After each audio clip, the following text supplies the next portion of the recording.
License just said listen up. And Representative Steddy asked for the Zoom link, which I see she has. Okay. That's good. Oh, all my stars are flying away. All right. Okay. Good afternoon. Jen? Yes. Would you like to join us? Thank you. Great. Thank you.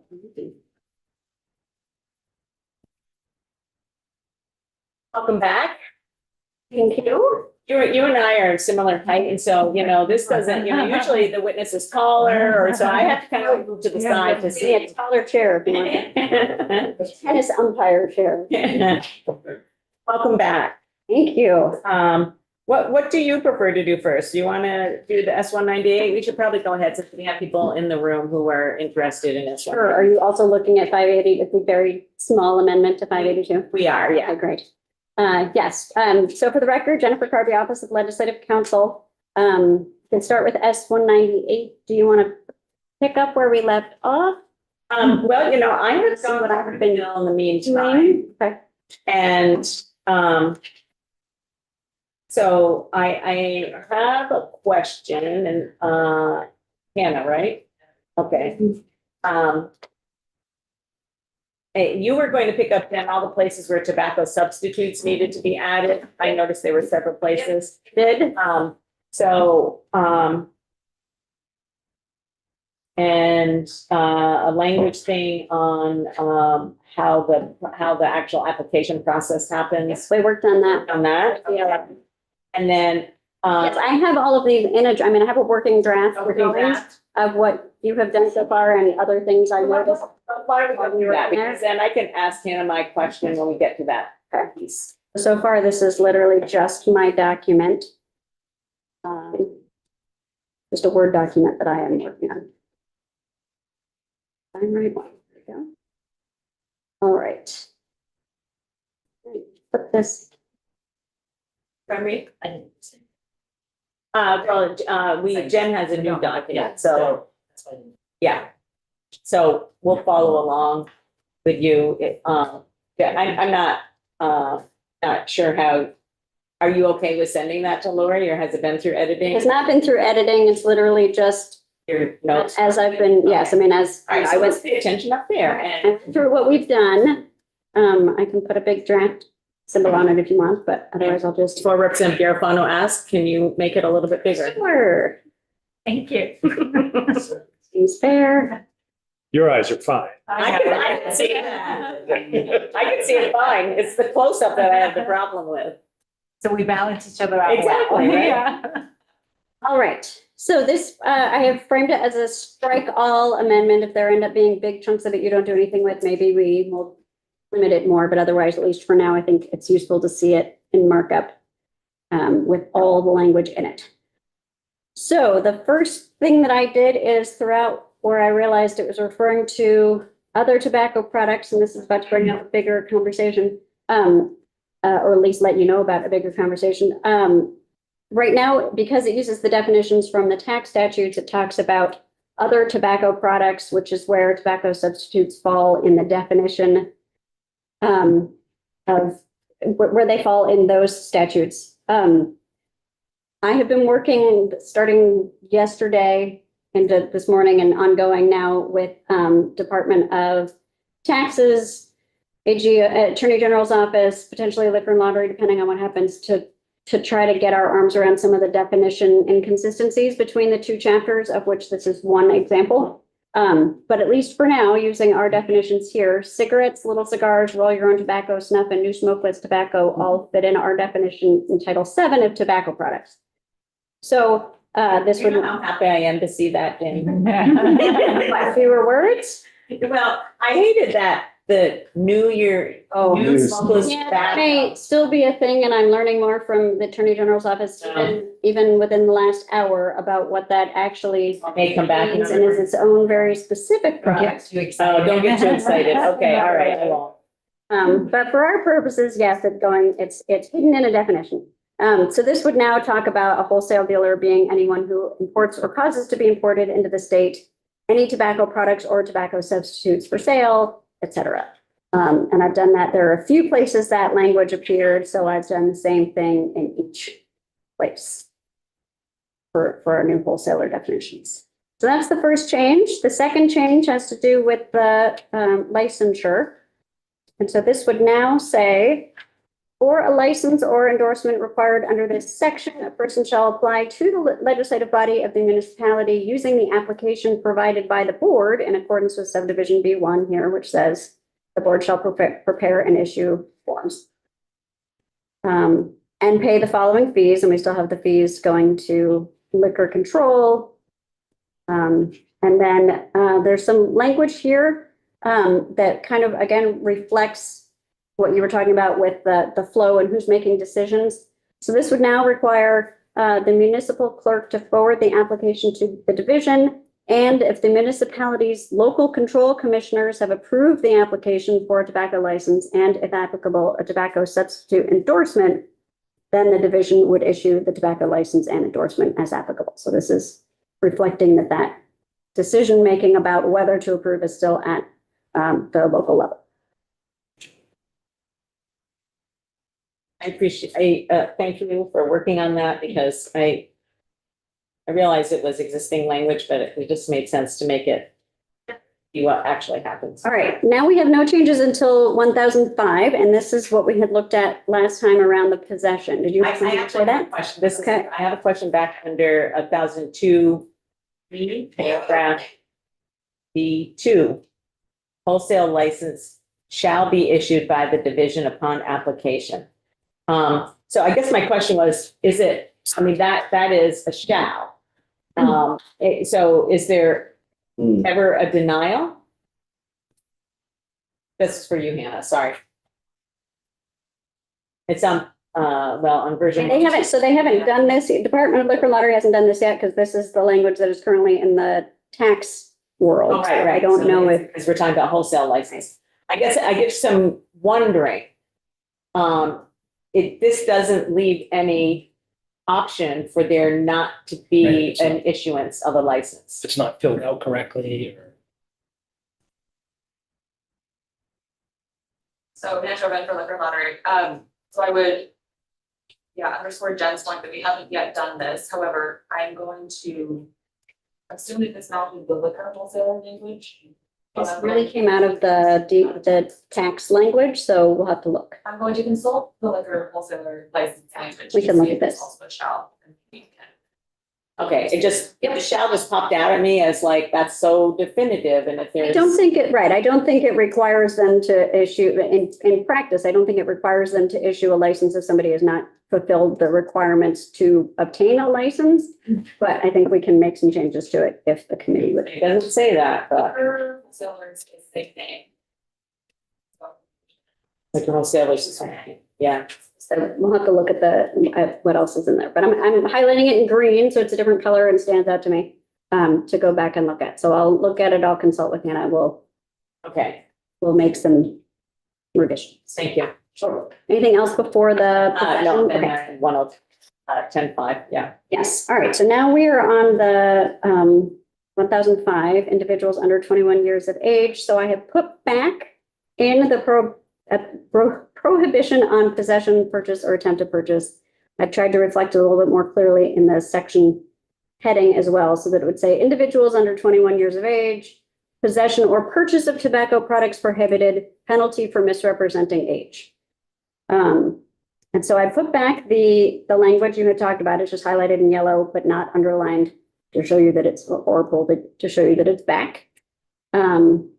The piece I wanted to flag that I also put back, but as part of your conversation, is this next part about having anyone who possesses those items in violation of the prohibition would be subject to having them immediately confiscated. I think what was proposed to you by the Attorney General's office and some stakeholders would have maybe moved the seizure concept to the seizure of contraband, but I felt like there were some other provisions involved in there, and this was existing law that we could just keep to say they can be confiscated. We just get rid of the further subject to a civil penalty brought in the same manner as a traffic violation. So to me, it makes more sense to keep it here than to move it and have to carve it out of some of the provisions around the seizure of contraband. Go ahead, Representative Bishop. Can confiscate. This does not specify, if we put it under the seizure of contraband, it is currently, I think, only law enforcement, Department of Liquor and Lottery, and Department of Taxes. So I think so we could specify. I don't know if we need to specify. I guess I'm not necessarily calling for it to be specified. It just seemed to hang out there. And Right, I think you may want the ability for school employees to confiscate in addition to law enforcement and state employees. Consider the alternative is, hey, Doug, stop selling cigarettes on the front step here that you shouldn't have to begin with. Right, or You don't- possessing, this is we're going- possessing, we're but yeah. Possessing, okay. We're going to call, Right, Division of Liquor, we're gonna right. call. Let me just find that phone number.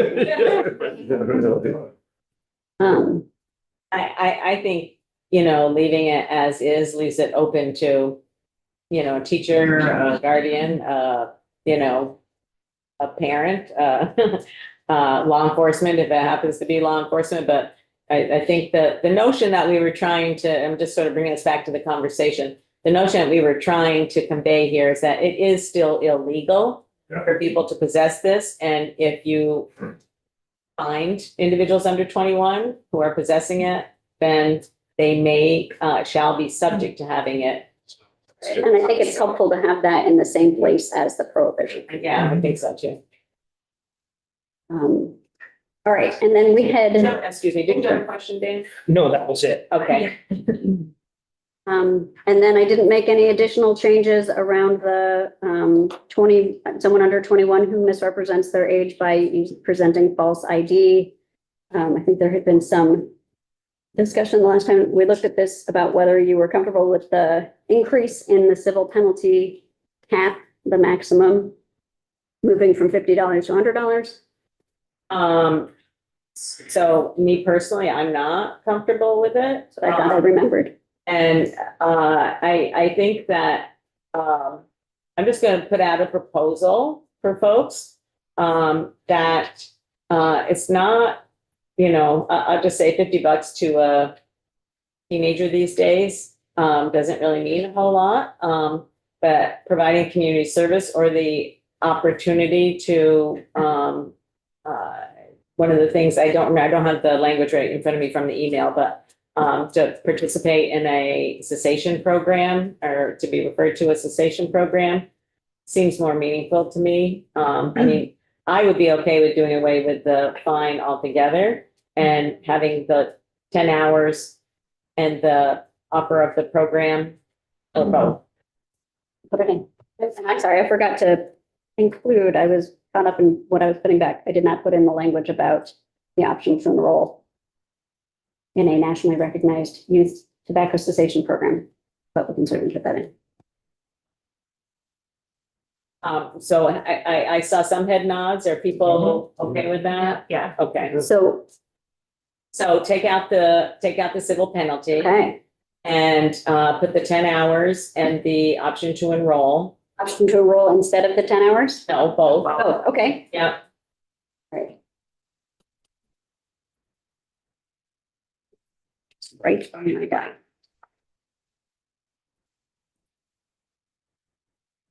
I guess it wouldn't be an or both, but it would be one or the other. Yeah. So Or both in for like, there's future. So they would provide up to 10 hours of community service and have the option to enroll and be provided. Participate in. Yeah. Yeah, not If just. there's a role, Yeah. never go, so you have to participate. You do, but who's going to enforce that? Person who took the cigarettes.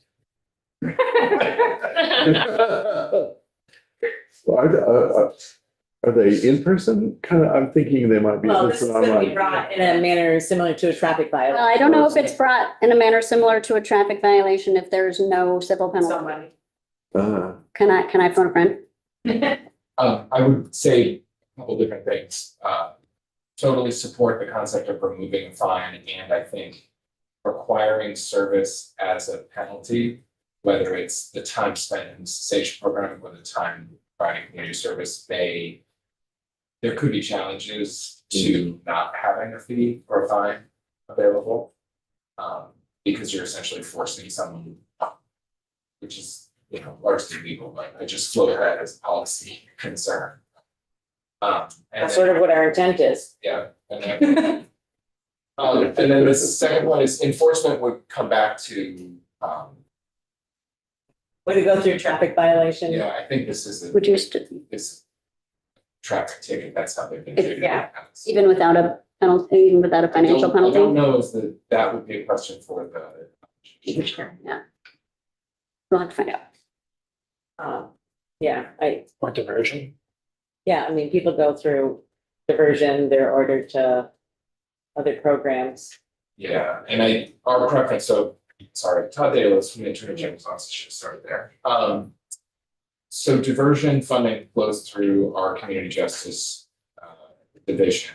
And we have looked at having cessation programming run through diversion. That was in S18 as a study, which they know that's by any, but it's not signed into law. That was a study intentionally because it's not clear that diversion has the capacity to run this kind of program. So that's why the language we came up with was a cessation program authorized or improved. I don't know, absent the judicial bureau weighing in, who would kind of oversee what happens next, in the event that someone uses a big ID.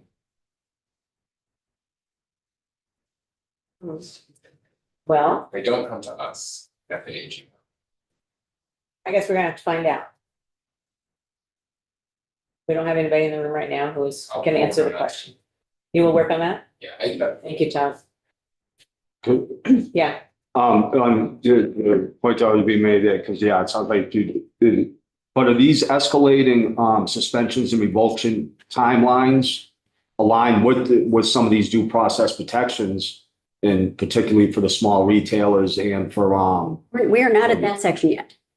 well, I thought that's where, We are about to go to Oh, the okay. section, but right now we're still in the, we're on the youth misrepresentation. Okay. No, the only reason I was throwing that on out is because he was kind of going down that way, and I figured that would be something that they're gonna need to look into, because that question I'm gonna end up asking probably wouldn't be able to get the answer. When we get to that next section. right? So right now, just to summarize, Yes. where we would like to be is no dollar penalty, but 10 hours of community services and option to enroll in a cessation program. And the open question is whether we can still say this should be brought in a manner similar to a traffic violation. And Todd has agreed to check on that for us. Your option to enroll, that's not instead of the community service, that's also something they are just given? It's for. Or, okay, it is or.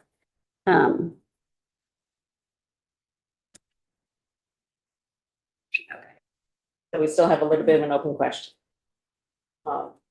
Okay, Time's a ticking on this one, people, though. Okay, okay, now we're on to 1007. yes. Okay, so now we are back to just what is in your, I think posted on your webpage. So I haven't made any more changes. Oh, that's not true. I have made one more change, so we'll stay in here because I added the language from House Commerce. Okay, so section 1007 is on furnishing tobacco to individuals under 21 years of age. I added a specific reference to penalties and a report.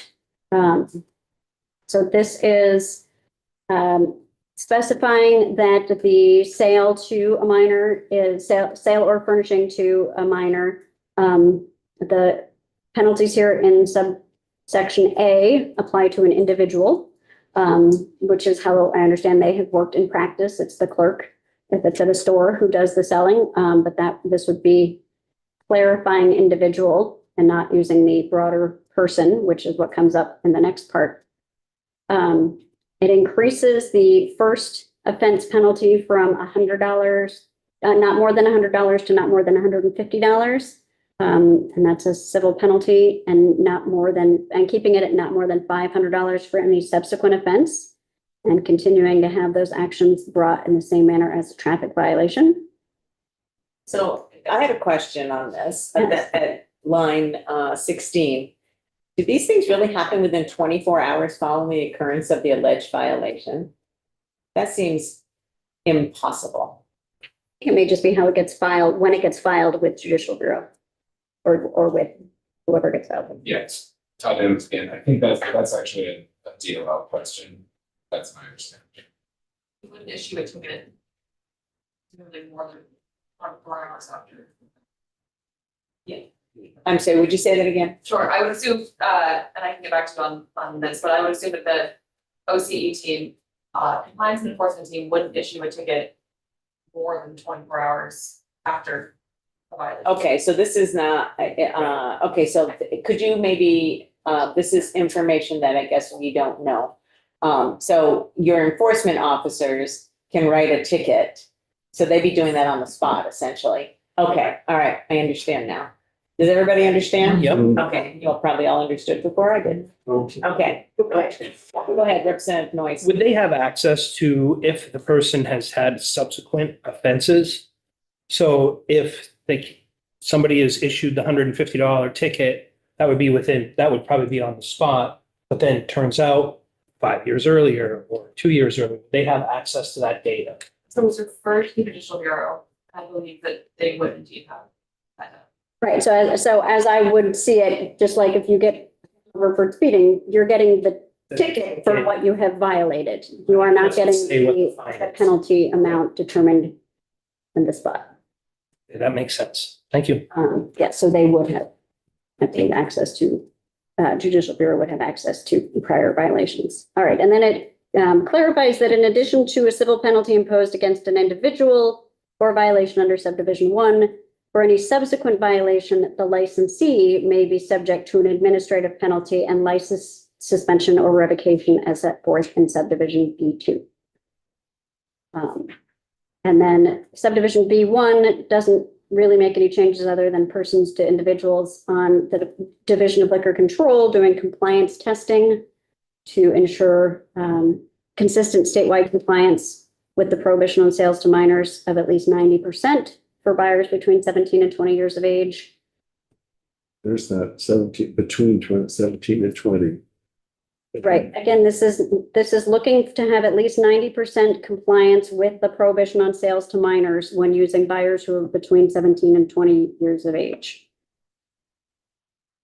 There had been discussion about whether that was 18 and 19 only, but fair enough. That was a To question. me, it's clear enough. I don't, Okay. and I think for purposes of compliance testing, it's clear enough. Okay. But if there is an interest in saying buyers who are 17, 18, 19, or 20 years of age, we can.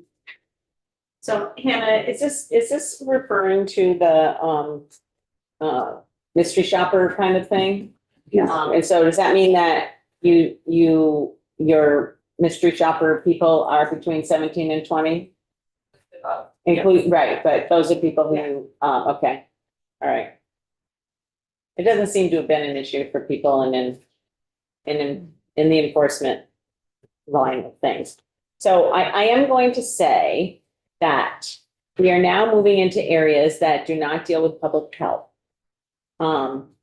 In terms of fines and suspensions and penalties. This has had a look through in government ops and in commerce. So we're going to refrain unless you see something totally obvious that the other committees have missed. We're going to refrain from, making any edits in the areas that are really not in our jurisdiction. Because this bill, like other bills we have, gone through many committees. Still has more. And still has more. Okay? So you are pre-gen to just, highlight the changes as we go through them, but I'm going to encourage us, unless we have a question about what does something mean, to move along. Okay, so the first thing this does, and this is looking at multiple violations. So a violation by a licensee after a violation, a violation by a licensee of the prohibition on sales to minors, or this section after a sale violation or during a compliance test. This takes out the time limitation of just a compliance test conducted within 6 months after a previous violation, and just being a repeat violation in general. Is considered a multiple violation and would result in the following administrative penalties, which are the penalty amounts, the money is new, and minimum license suspensions or license revocation, and that revocation concept is new as well. And so the minimum license suspensions under existing law, it has 2 violations, is suspension for 2 weekdays. This clarifies those are consecutive weekdays and adds an administrative penalty of not less than $1,000.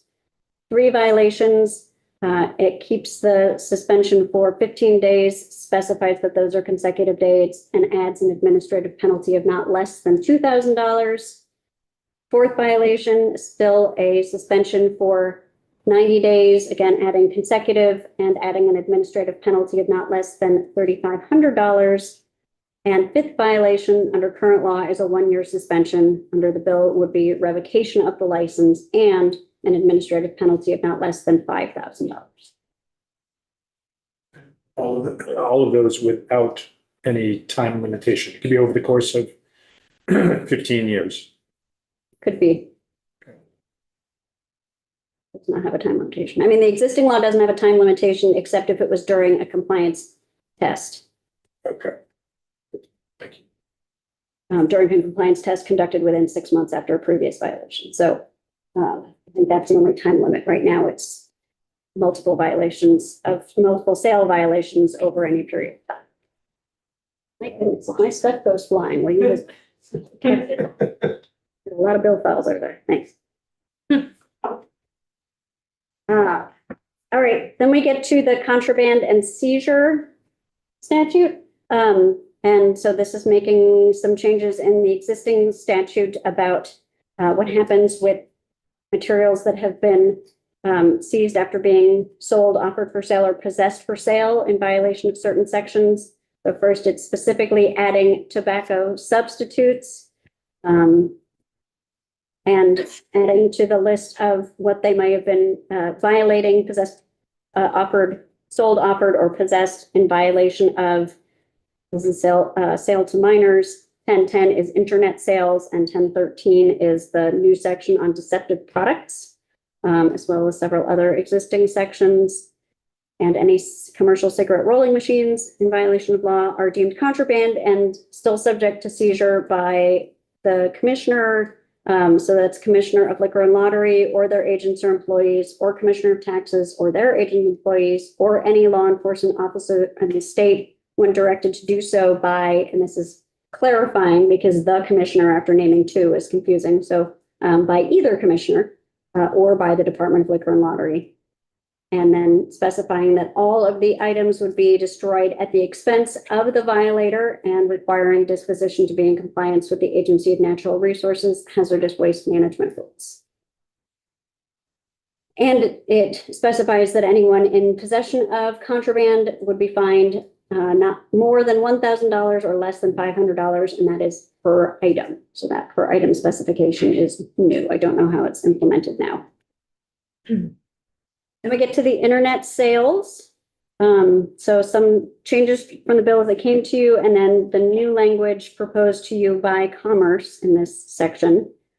So under existing law, there's a prohibition on anyone causing cigarettes, roll your own tobacco, little cigars, snuff, all the products ordered or purchased by mail or through a computer network, phone network, or other electronic network to be shipped to anyone other than a licensed wholesale dealer. And under current law, it says or retail dealer in this state. This strikes out retail dealer, but then adds a new subdivision 2 saying, but that prohibition does not apply to a licensed wholesale dealer who is shipping directly to a licensed retail dealer in this state.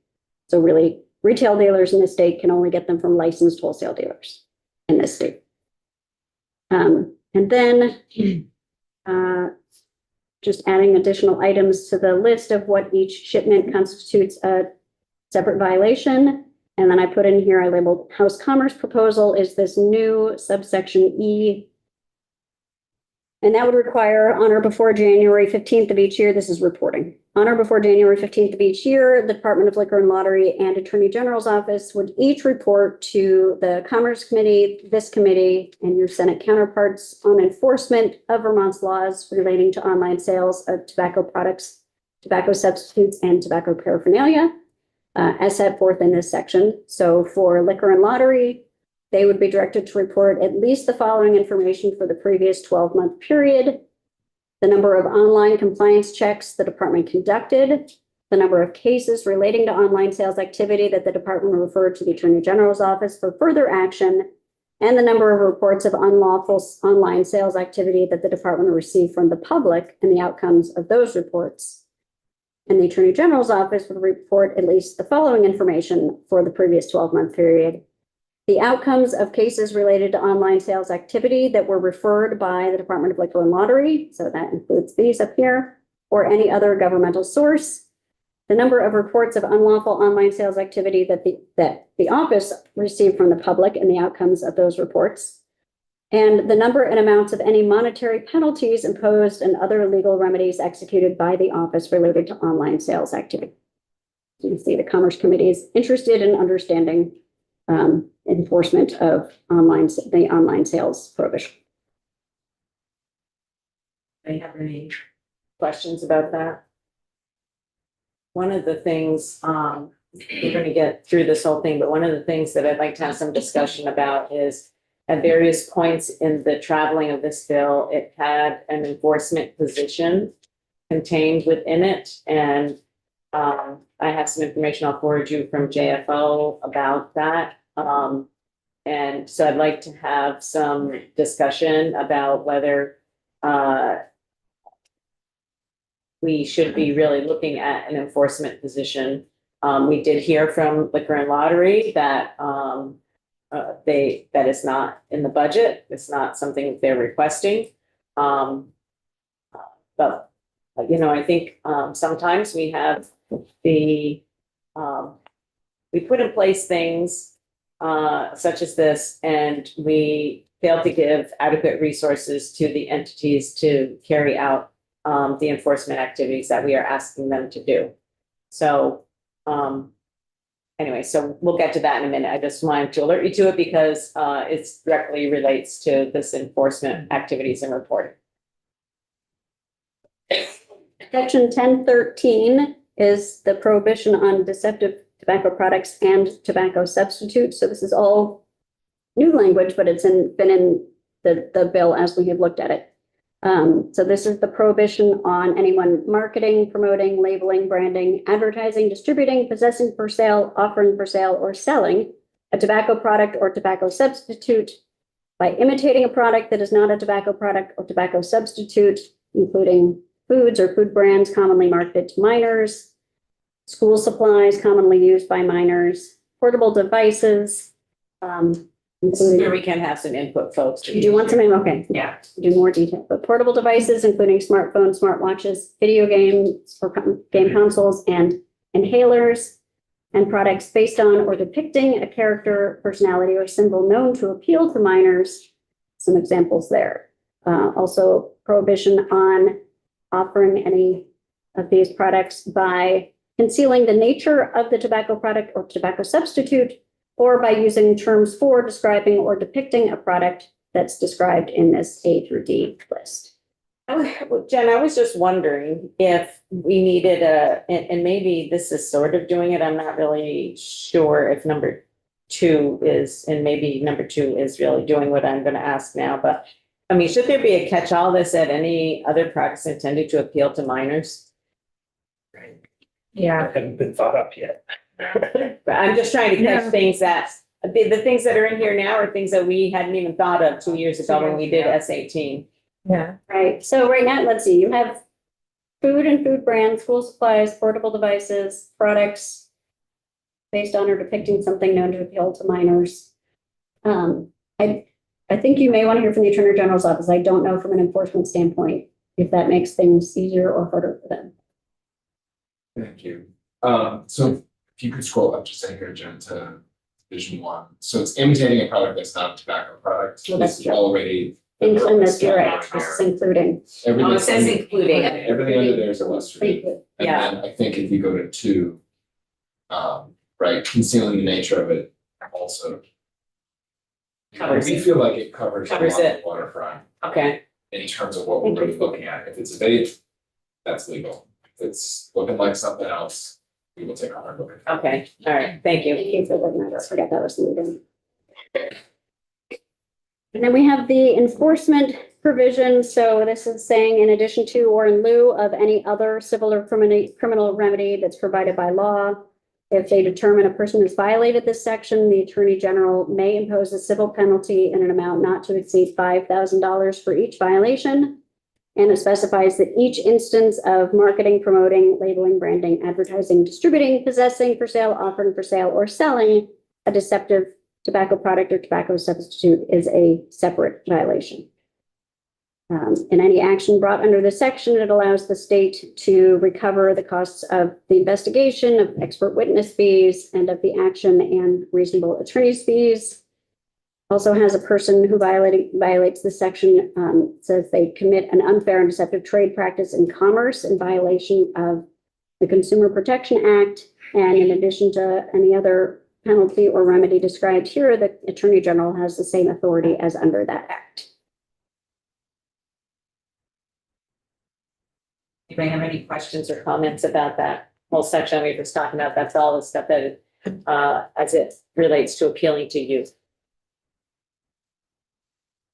So just circle back to the conversation of a moment ago about the definition. It's about imitating a product that is not a tobacco product or tobacco substitute. So I was curious, well, what's imitating a tobacco substitute? Because we define tobacco substitute that includes other electronic or battery powered devices. You have to continue though, that contain or are designed to deliver nicotine or other substances in the body through the inhalation of vapor. Right. But it doesn't put much parameters about what that could look like. I guess we try to do that by, Can you Yeah, the go back to language. that definition again, Jen? So just going up to the top I of see it. it. Okay. But it's not just those things. I mean, it includes things like Zins and those other things, the tobacco substitutes in the pouches, liquids. I'm sure, I'm not understanding your question, I guess, Doug. I guess, concern as I read tobacco substitute, that it can be other electronic or battery powered device that delivers nicotine through inhalation of vapor. That is fairly broad and can be designed to look like virtually anything as long as it's electronic or battery powered and delivers vapor for inhalation. And then we then say it can't imitate that, but it's can't imitate something that's kind of has no parameters. I don't know. Maybe I'm getting into the weeds on something, but it seems like we're trying to limit something that doesn't have a very narrow definition. The definition we have in statute of a tobacco substitute is very broad. Well, you have to read it by starting with a product that meets any of the following conditions. It is manufactured from, derived from, or contains tobacco or nicotine, whether natural or synthetic, including nicotine alkaloids and analogs. It is intended for human consumption by smoking, chewing, inhaling, sucking, absorbing, or in any other manner. And it is not a tobacco product. Right. So it has to meet all of those. And then it says it includes electronic cigarettes and other electronic or battery powered devices that contain or are designed to deliver nicotine or other substances through inhalation of vapor and have not been approved by the FDA for tobacco cessation or other medical purposes. I think when you read it all together, you get the context. Okay. We are trying to severely limit access to youth. Yes, I agree with that. I guess I'm just struggling with saying that you can't have it imitate something, but it is very broadly defined. In my view, reading tobacco substitute is for other electronic or battery powered device that delivers vapor for inhalation. Sure. Well, it has to be manufactured from, be derived from, or contain tobacco or nicotine before it falls into this. But when Category. these sort of gamified things or things that look like a Sharpie, those have nicotine in them, So right? they are tobacco substitutes. Right, they're being prohibited. So they're being prohibited. Because they, where we are down here, because they are imitating a product that is not imitating a product. They can't sell a tobacco substitute by imitating a product that is not a tobacco substitute, including a school supply. Yeah. Okay. It's just me. Okay. Still struggling with it. I think I understand what you're trying to get at, but. Sit with it a little bit. You'll have a chance to think about this again, but next time we see this, we're gonna be voting on it. So, I will either come with a suggestion or we'll let it rest. or, see if we're, see if we can help you grapple with it. I understand the nature of your question is like, we're prohibiting something that's rather broad. The answer is yes, we are. But you have to read I agree with Jen, you have to read the whole definition, which is much longer than that piece that you're kind of pulling out. Yeah. Individually, they're broad. Would it help? Collectively, they're not. It's tiny, but would it help you feel better, Doug, if it said tobacco or tobacco substitute product, if you just move the word product over? I mean, it seems to me like you're focused on the notion of a tobacco substitute as a thing, but it's really the product as a delivery No, system. it's a defined term though, so it is a thing. I see, okay. Yeah. Sorry, I won't take any more time now, but I'll keep thinking about it. Okay, thanks, Doug. Representative McGuire, you look like you had a thought or a question. Yeah, no, what he was going with and just reading through that, does that have the language of that tobacco substitute? Is there the potential that you could inadvertently capture devices that are non-nicotine, non-tobacco? Not in the definition of tobacco substitute because it requires it to meet all of those criteria so it has to meet all of the following conditions. It has to be manufactured from, derived from, or contain tobacco or nicotine. But the device itself has to contain, so the device that could be used to put nicotine, that can also be used to put a non-nicotine product in it. Is that within there, or does the device have to have the nicotine? If it contains tobacco or nicotine, it is a tobacco substitute. I think what trips me up is in B, where it then says are designed to deliver nicotine or other substances. That's kind of what I'm going Why is with. that in there if we're only, that's the bit that's kind of tripping me. An empty device, here's a device, somebody's holding it and they're choosing whether or not to put a tobacco product in it or a non-tobacco product or non-nicotine, but that device can be utilized for both purposes. That's what I'm asking, is whether or not that does get captured. I think you could probably argue either way based on what's up here, but because down here it specifies that it includes electronic substances and other electronic or battery powered devices that contain or are designed to deliver nicotine and other substances, yes. I think the empty vape container, the disposable vapes, they all fall under this definition. At least that has been the purpose of this definition. Well, I think there's interesting questions being related around the other substances. As we say, it has to have nicotine up there, but then down in B, we say, or other substances, is that? Go ahead, Mr. Delos. I think the way the definition is structured is that the device is designed to deliver nicotine or other substances into the body. So to wrap a wire, right, you could put something else into it other than nicotine oil. But it's not a tobacco substitute unless it actually contains nicotine. Right, because it's still got to meet the top definition. So maybe designed. We're just talking about the design of I understand now. Just talking about the design of the instrument. Yes. Instrument, the cartridge. The empty vessel I get isn't it now. necessarily But if it's designed to also have tobacco, then it would be, right? And then to Rep Bishop's point, you're then hiding something. You're deceiving the consumer or you're deceiving around the consumer by not having it look like that product. Now granted, it seems like a broad definition. Right. Enforcement's really gonna be, from the AG's perspective, it's really gonna be on the far end. You saw the images that are in our minds on the pale. That's what we're focused on.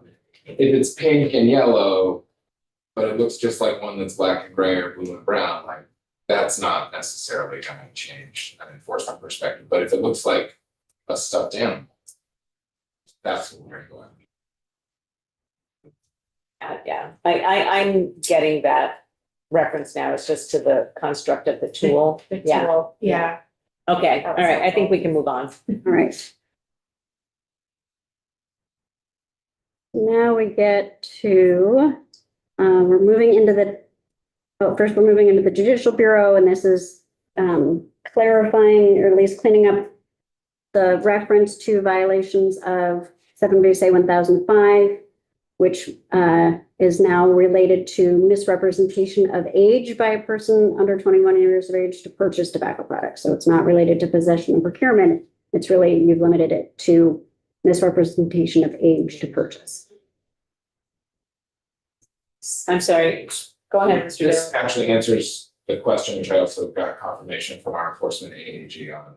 It is the Judicial Bureau who enforces Okay, those tickets. okay, good, Even if there's no money involved. correct. In no ticket, I think Judicial Bureau has to weigh in on what it means if there is no fine. Okay, we still need to check it out. There, people have to speak. Thank you. Right, section 3 is amending a provision closer to the beginning of Title 7 relating to, this is around DL's authority, kind of more generally around licenses and administrative penalties. And some of this is cleanup. So the control commissioners, as applicable, or the Board of Liquor and Lottery has the power to suspend or revoke permits and licenses granted under this title if the person is in violation. Talks about the process involved. And then take some of the tobacco specific provisions out of this section because they're being dealt with in chapter 40. So this takes out the tobacco license may not be suspended or revoked for a first time violation. While that is true and what you have, what you're looking at in section 1007, we're trying to do a lot of separating of where tobacco licensure occurs in the statutes.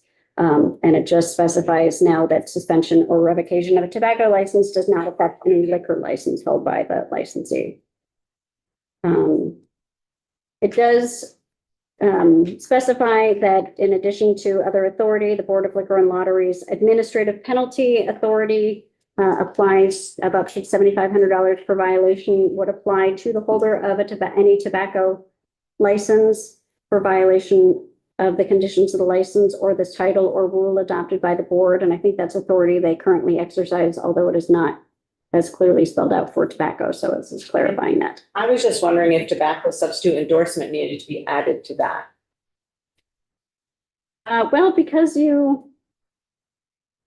if they violated the terms of the endorsement, I don't know if there's anything, if there are any terms to the endorsement or it's just a sort of add-on.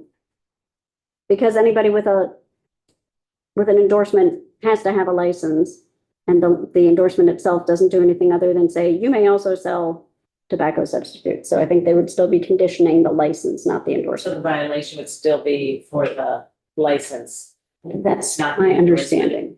Okay, thank you. And then it would strike language about the board imposing an administrative penalty against a holder of a tobacco license of up to $250 for a first violation, up to $2,500 for a subsequent violation. Some of the violations are dealt with in Title VII. The rest of it is kind of included in this general provision around imposing administrative penalties on the holder of a tobacco license. And then finally, number 4, the first violation during a tobacco or alcohol compliance check during a 3-year period resulting in a warning and requirement to attend a division server training class is not the way the department does their enforcement. So they have asked to have it removed. Section 4, we're now getting into some tax statutes. So first around the confidentiality of tax records. Yeah, we can skip over that. Great. Some definition changes in section 5 in the tobacco tax statutes. Cigarette is to comply and track more closely with the master settlement agreement definition. And then the wholesaler licenses, some changes to just update the language and to change the cross references to be to the new provisions in Title 7. And then some additional conforming changes reflecting that change in the wholesaler licensure. So that's in 6, 7, and then 8 is redesignating that one remaining section on bonding for wholesalers and repealing the tax department licensure of wholesale dealers when the DLL licensure kicks in. Section 10 is where I believe that compliance investigator position was in the bill as introduced, so it's been deleted. I know I said we could move beyond it, but can I just have a, did you, or, well, it's on my page 19, but, wholesale dealer, did you change that language?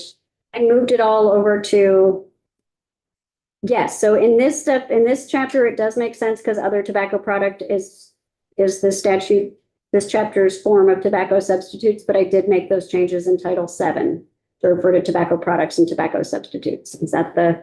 Yes, that's my question. So I'm trying to figure out why we would have two different definitions. I know it's a The term. term wholesale dealer is still being used in a few places in the tax statutes because it talks about products being acquired from a wholesaler, and the wholesaler is the one who is putting the stamps on and paying the tax. So we're still talking about wholesalers in here. There's not being licensed or regulated in this chapter. So we're keeping their definition, but we're using the terms that are consistent with the tax chapter to refer to their scope. And then we're using the terms that are specific to the tobacco chapter when we're talking about the products that are in Title 7. And this is why I want to try to get some consistency in the definitions across these two chapters, because this is really confusing. Yeah. Well, I guess I mean, I understand that they need to still reference wholesale dealer, but what I don't understand is why it needs to be a different definition. It's not, it's still the same.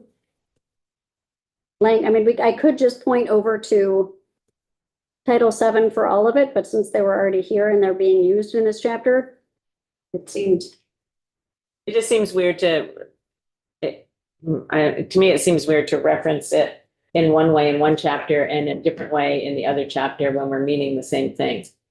Yeah, it comes down to the underlying definitions of some of the other terms that are being used in the definition of wholesale dealer in each chapter because they use different terminology.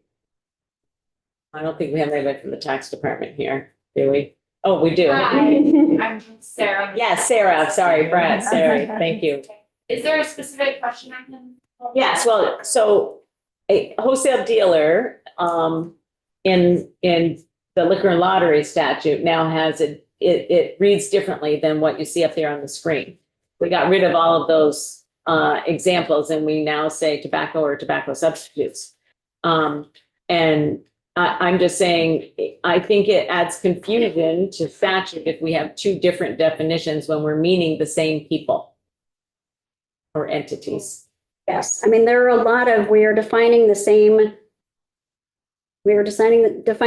products using different terminology in both chapters. This is the piece I'm trying to pull people together to at least start to address to the extent we can this year, and it may be a 2-year process, but there's also a lot of concern about changing a term that has an impact on either the tax collection or the enforcement without sufficient knowledge about what we're doing.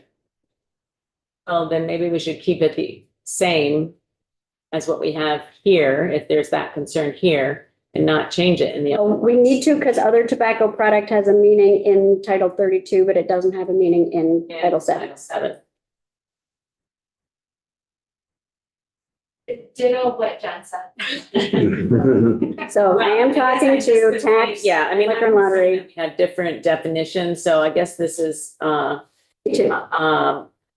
and maybe Ways and Means, when they talk about taxes, we'll take that up, but I might, maybe Jen, you can call their attention to that, or they'll probably figure that out. And then, should tobacco substitute be included in that definition? No, because it's included in the way they describe, and it's described in their definition of other tobacco product. Those things, okay, Those things. not all, Just the other tobacco product. So all of these, some of these other items are considered. okay, so just in the pursuit of good government and, I can show you consistency the in side by statute. side chart I made this morning of the definitions in each chapter, where I'm trying to flag Yeah. issues and So inconsistencies. Sarah, I would just bring that back to your people. Again, I broke my own rules, commenting on something that's not in our jurisdiction, but, Yeah, Okay. I've got quite a list here now. you do, I know. Rules are meant to be broken, I guess. Remember that when you break them. Yes. Chair, we are already speaking with House Ways and Means and have talked about going in as a client. Okay, So they are aware. well, to the extent that we can make things consistent, if it's not going to alter, what actually happens, that would be desirable. Thank you. Yes, I think there are a lot of potential unintended consequences we have to be aware of. So it's important to have Get that. all of the relevant parties involved in the conversation. Okay, All right, then we have section 11 is a report. Directs the Department of Taxes in collaboration with Liquor and Lottery and the Attorney General's office and in consultation with wholesalers and other interested stakeholders to identify efficient and effective processes for imposing taxes on tobacco substitutes based on the concentration of nicotine they contain, and evaluate the continued use of tax stamps as evidence of payment of the excise tax on cigarettes, little cigars, and roll your own tobacco, and consider the advantages and disadvantages of alternative approaches to certifying tax compliance.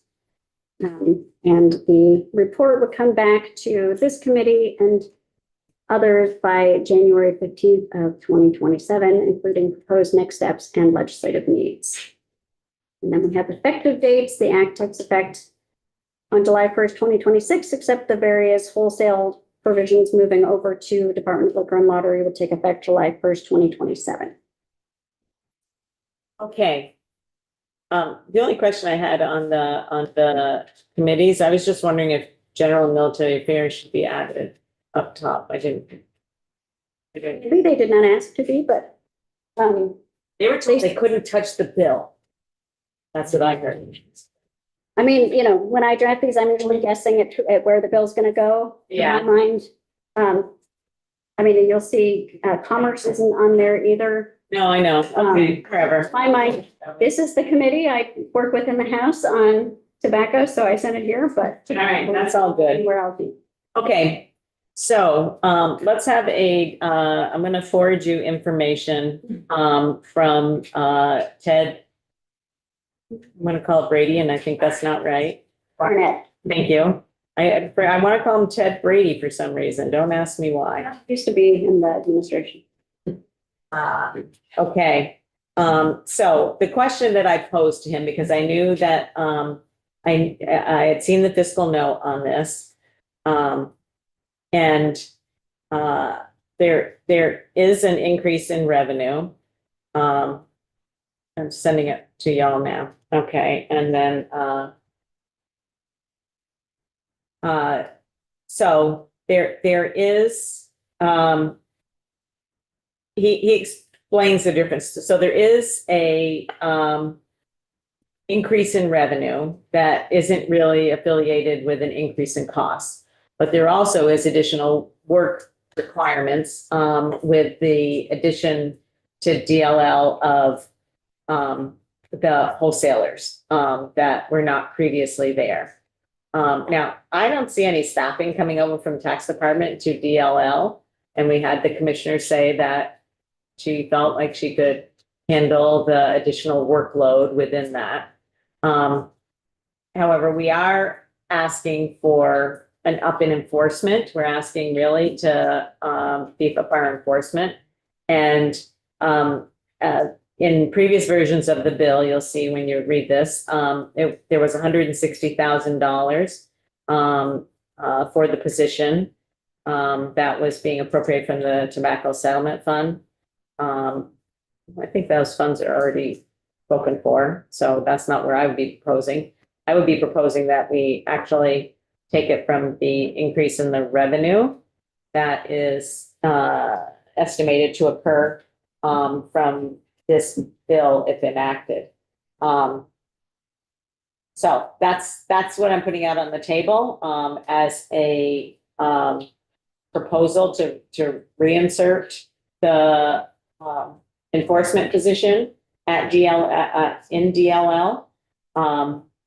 You know, we are seeing and we are hearing from all of our school districts, and we saw the stuff that's being confiscated from kids in schools, and the enforcement activities that are happening now can only be enhanced by the addition of a staff person. And I personally feel strongly that we put in place laws and then we don't give people the tools with which to comply with what we are asking them to do. And I think that this also gives us a leg up on additional work that needs to be done in this area.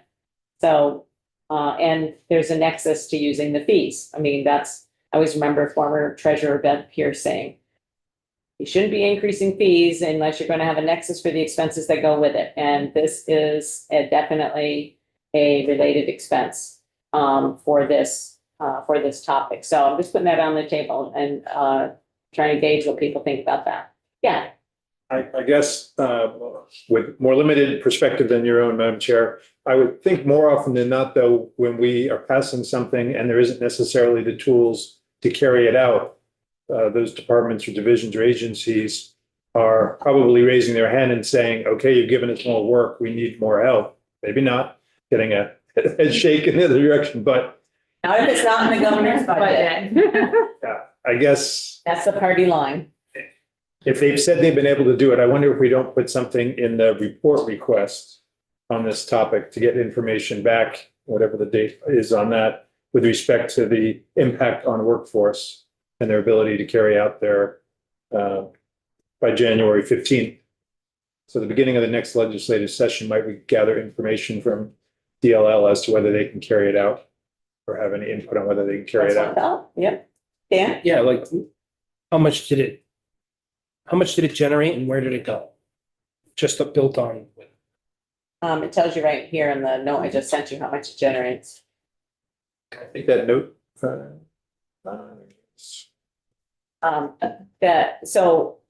I'm also a pragmatic person. So if you identify the increase in revenue and you don't capture that for something that you want to use that revenue for, in the same time that you are putting out the increase in revenue, you won't get it back. That's just my. And it's gonna go to the bottom line and be used for something. Right, that's what it's. That maybe that wasn't. It'll be used in DLL. I'm seeing Hannah shake her head, but it's coming into DLL. Go ahead. The funds in excess of our operating costs then go to the general fund, so. Bottom of the. That's what she meant by bottom line. Okay, I just want to be clear that we're not. No, I meant Funds like, we use this for. no, it goes back to the bottom line of the general fund, and that can be used in DLL, but sometimes It's it's not, swept yeah. somewhere else. Yeah, So, I mean, that was my point that Yeah. if we're going to increase fees at this point in time We and should bring keep in it. the revenue, and we know that enforcement can be beefed up, then all I'm saying, Doug, to your point is, next year, we come back with that, and we say, oh yeah, geez, we really do need this.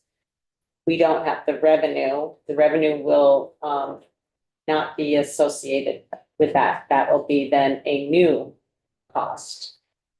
I'm just putting it out there as something that I think that we would, sometimes timing is everything, and the timing on doing this, I think is appropriate. But, if I'm outvoted, I'm outvoted. Other people have any thoughts about it?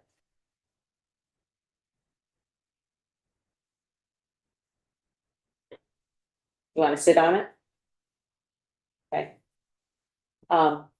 So, you have a chance to look at the stuff that Ted sent over, so take a look at that information. And, we need to, I guess, I'm gonna ask you to put it in, Jen, in the next language, so that people can see what it would look like. This is putting the investigator position back in, and you said fund it with the revenue it generates? Not it generates, no, with the additional, licenses and, fee changes. Oh, okay. I'm gonna send this to you, because it's a little bit different than his fiscal note. Okay. I'll send what he said to me early, or, So do we know the rationale in the original proposal that didn't start utilizing the revenue from the fees starting in 29? It was gonna be using the revenue from the penalties generated by increased online sales compliance was sort of the construct. So it was taking funds from the tobacco mitigation fund, tobacco settlement fund, one of the tobacco funds, yeah, so, for the first 2 years until that revenue stream was more established. and what I'm proposing is that, based upon the estimates of the licenses that are currently out there and the increase in the fees and the frequency with which those licenses have to be made, that we have a pretty good estimate of what that is going to be, so it doesn't have to be dependent upon what they bring in terms of enforcement, and it doesn't have to be delayed. Right. It's a either is a nexus, you know? Yeah. But we would have to, if, to me, this is a cleaner way of doing it if we're going to do it. The other reason is because we'd have to double check and see what other uses are being slated for that tobacco settlement funds, which are, they've already made their way into the budget and spoken for, right?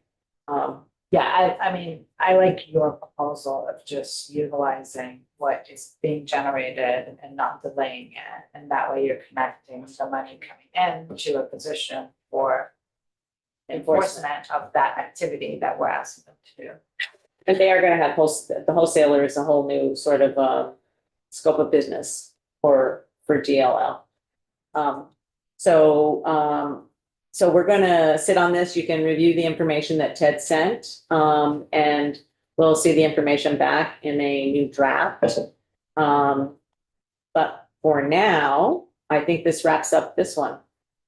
This bill, unless anybody has any going once, twice. Todd? No? Okay. Hannah? No? Okay. All right. And Sarah, thank you for reminding me you were here. Okay. That's gonna be it on S-198 for this afternoon. Jen, when do you think that we might get a new version back? You have this on for tomorrow. Oh, it's on for tomorrow already. For 3:30 tomorrow. Okay, all right. So I will have some for you at 3 Well, then, tomorrow. there we go. Okay, sounds good. Thank And you, you everybody, want for being here. Appreciate it. And you also wanted to do 582 Yes, while I'm here? yes. All right. Because Should be it'd be lovely Significantly to just straightforward. It looks like. review what they have. Famous last word. You just pull that. Leave it once.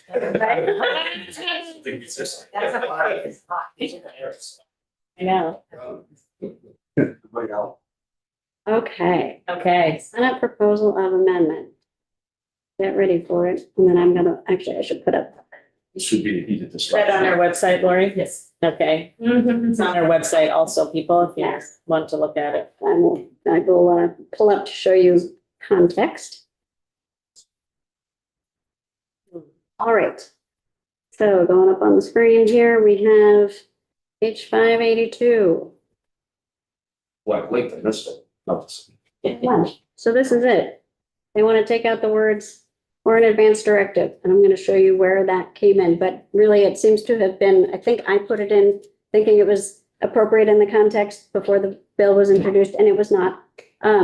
So the stakeholders came in and said, this doesn't belong here, and they're right. It's in the definition of fiduciary. I'm pulling it up so I can point to you where it is. Where we cannot. Who reported this bill? Me. Okay. So in the definition of fiduciary, so context, we're in an act relating to adult protective services. As you recall, there were some changes to the definition of neglect to involve the failure of a caregiver, agent, or fiduciary to provide goods or services necessary to maintain a vulnerable adult's health or safety, or both. Does not include certain actions if they're directed by the vulnerable adult or for other purposes. So in the definition of fiduciary, as you passed it out, it's an individual or entity with the legal responsibility to make decisions on behalf of and for the benefit of another individual and act in good faith with fairness. And pretty much anytime there's an agent under a power of attorney, we usually also include an agent under an advance directive, but not here because the agent under the advance directive has certain roles in this chapter and certain other specific roles in Title 18, Chapter 231, all about advance directives. And so the stakeholder process, and they are not generally a fiduciary. And so in the stakeholder process, they had not included advance directive. Several of them testified downstairs. They did not think this, including Healthcare Advocates Office, I believe, Medical Society, and the Vermont Healthcare Association, that this should not have been included and asked for it to be removed. And so it has been. And did Dale have any? Oh, it was Dale. It was not Healthcare Advocate. That's who was sitting in the corner. Thank you. Okay. Dale. It's not Healthcare Advocate. Dale. So they're okay with VMS, that. it's Dale VMS, and yeah, so Rebecca Silvernagel, Jessup Barnard, and Helen Levin all said, we Okay. don't know why this is in here. It should come out. So what this means is that this is on notice for tomorrow. And Rep Steady, can you put your camera on?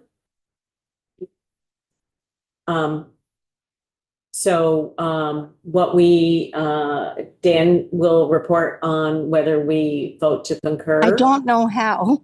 Give me a minute. Okay, Okay, thanks. okay. There you go. Okay, so could I see by a show of hands, first off, are there any questions? Anybody have any questions about that? It's pretty straightforward. It's really a technical amendment. So can I see by a show of hands, those people who wish to concur with the Senate's proposal of amendment? Okay, so that's 902. Okay, thank you, Rep Steady. So Dan, you'll be reporting on that tomorrow. Okay? All right. Thanks, Jen. All right, see you tomorrow. Okay, guess what? We have time for a 10-minute break.